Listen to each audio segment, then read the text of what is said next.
পড়াশোনা শেষ করে চাকরি খুঁজছি অনেক দিন হলো।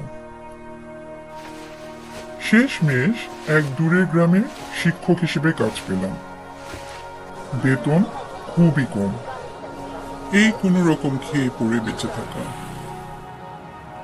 ট্রেন থেকে নেমে স্কুলের উদ্দেশ্যে রওনা দিলাম। গ্রামের লোকেরা নতুন টিচার দেখে খুশি হলো। ওই দেখেছিস ওই যে নতুন যাচ্ছে টিচার? তো। হ্যাঁ, কিন্তু প্রবলেম হলো কোনো বাসা খুঁজে পাচ্ছি না। গ্রামের লোকদের কাছে ঘর চাইলে সবাই ভদ্রভাবে ফিরিয়ে দিত। ভাই, একটা বাসা ভাড়া হবে? দুঃখিত, আমাদের ঘর ছোট, বা আমাদের বাড়িতে জায়গা নেই। চোখে অদ্ভুত ভয়, মুখে ভদ্রতা। একদিন শুনলাম একটি বাড়ির কথা, ভাড়া অনেক কম, তবে সবাই সতর্ক করলো ও বাড়ি থেকে ভালো কিছু আসে না। আমি প্রথমে হেসে উড়িয়ে দিলাম।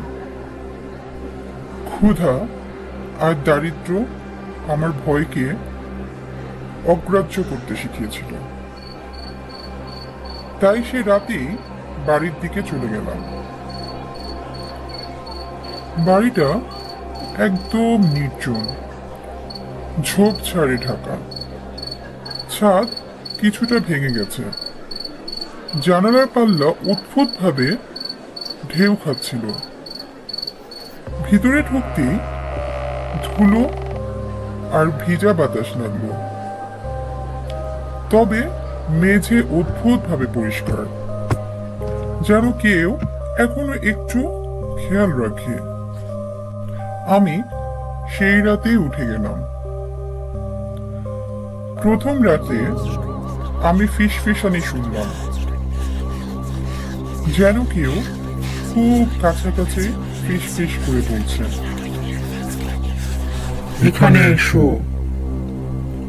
এখানে থাকো। আমি চুপচাপ শুয়ে রইলাম। কিন্তু হঠাৎ দরজায় হালকা ঝাঁকুনি, দরজা যেন নিচে নিচে খুলে। আমি উঠে দেখলাম দরজা বন্ধ। সে রাতে আর ঘুম হয়নি। পরের দিন ফেরার পথে পেলাম করিম নামে এক লোককে। দরিদ্র শ্রমিক, ছেঁড়া কাপড়ে, কাঁধে ব্যাগ হাতে। আপনি নতুন মাস্টার? সে জিজ্ঞেস করলো। আমি রাত কাটানোর জন্য কিছু খুঁজছি। শুনেছি আপনি ওই বাড়িতে থাকেন। কেউ বলে ওখানে অভিশাপ আছে। আমি হাসলাম। চিন্তা করো না, একসাথে থাকলে ভয় কম। আমার সাথে থাকতে পারো। সেই রাত আমরা ল্যাম্পের আলোয় বসে খাওয়া দাওয়া করলাম, গল্প করলাম, কিছুটা স্বস্তি পেলাম। কিন্তু মধ্যরাতে দরজার আঘাত শুরু হলো। বাম বাম বাম। বাইরে কেউ নেই। এরপর শুয়ে থাকতে শুনলাম আমাদের নাম ফিস ফিস করে বলা হচ্ছে। করিম কাঁপতে কাঁপতে বলল, মাস্টার, এরা আমাদের ডাকছে। রাতগুলো ক্রমশ ভয়ঙ্কর হয়ে উঠল। করিম বলল, ওই কর্নার থেকে নারীর ছায়া তাকে দেখছে, চুলে মুখ ঢাকা, স্থির, শুধু আমাদের দিকে তাকিয়ে। আমি স্পষ্ট দেখিনি, কিন্তু ল্যাম্পের আলো কমে গেলে মনে হয় কেউ সত্যি আমাদের দিকে তাকিয়ে দেখছে। কি হচ্ছে এসব জানি না। একজন বৃদ্ধকে জিজ্ঞেস করলাম। সে চুপ হয়ে রইল। তারপর হালকা কণ্ঠে বলল, ছাড়াও, এই বাড়ি বাসিন্দাদের ছাড়ে না।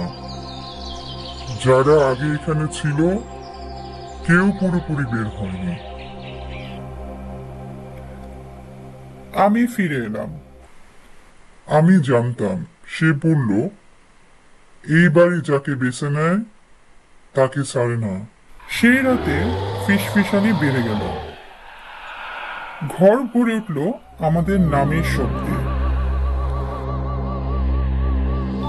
ল্যাম্প হঠাৎ নিভে গেল।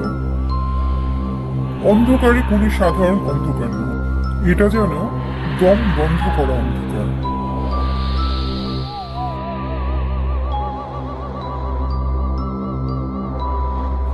মেঝেতে কিছু নড়ল, ধীর, নরম, অস্বস্তিকর। করিম কাঁপতে কাঁপতে বলল, ও আছে।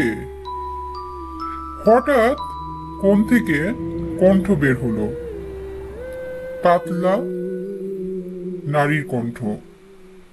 থাকো আমার সাথে, না গেলে তুমি চলে যাবে না। আমি শিউরে উঠলাম। বাতাসে হঠাৎ জমে গেল। ঘর যেন ভেতর থেকে সংকুচিত হচ্ছে। ল্যাম্পের আলো আবার জ্বলে উঠল। আর করিমের দিকে তাকালাম। তার চোখ ভয়ে বড় হয়ে গেছে। আমি জানতাম আমরা আর একাই রাত পার করতে পারবো না। রাতের ভয় আরো গভীর হলো। আমরা সেই রাত জেগে কাটিয়েছিলাম। অন্ধকার চারপাশ থেকে চেপে ধরছিল। পুরনো কাঠের প্রত্যেক চির, জানালার ফাঁক দিয়ে ভেসে আসা বাতাসের শব্দ, সবই যেন জীবিত। মনে হচ্ছিল ঘর নিজেই শ্বাস নিচ্ছে। করিম আর আমি কাছে বসে ছায়ার দিকে তাকিয়েছি, হালকা হাসি দিয়ে একে অপরকে সাহস দেওয়ার চেষ্টা করেছি। তারপর আমি লক্ষ্য করলাম দেয়ালে খুঁচের চিহ্ন, পাতলা, গভীর, যেন কেউ নখ দিয়ে খোঁচা দিয়েছে। চিহ্নগুলো পুরনো, মনে হলেও নতুনের মতো। এক ধরনের প্যাটার্ন তৈরি হয়েছে, কিছু শব্দের মতো, কিন্তু ঠিক পড়া যাচ্ছে না। করিম কাঁপানো কণ্ঠে বলল, এরা আমাদের কিছু বোঝাতে চাইছে। আবার ফিরে এলো ফিসফিসানি, এবার আরো উচ্চস্বরে, প্রায় জোরে চিৎকারের মতো। থাকো, তুমি যেতে পারবে না, এটা আমার। এবার আমার নামও স্পষ্ট শোনা গেল।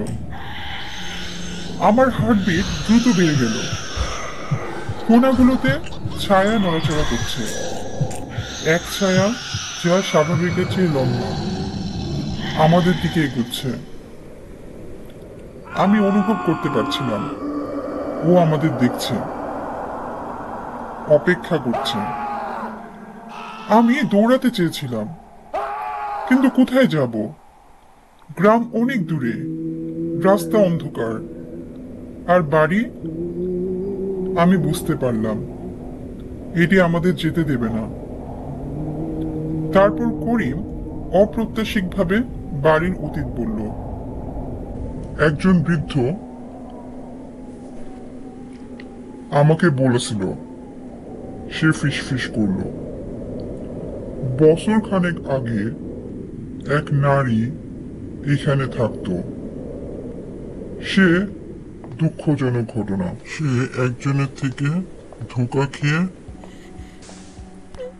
পরে মানসিকভাবে ভেঙে পড়েছিল। নিজেকে একাই বন্ধ করে রেখেছিল। পরে সে মারা যায়। কিন্তু তার অভিশাপ, রাগ,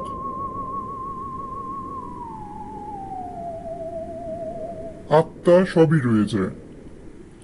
এই জন্যই মানুষ এই বাড়ি থেকে দূরে থাকে।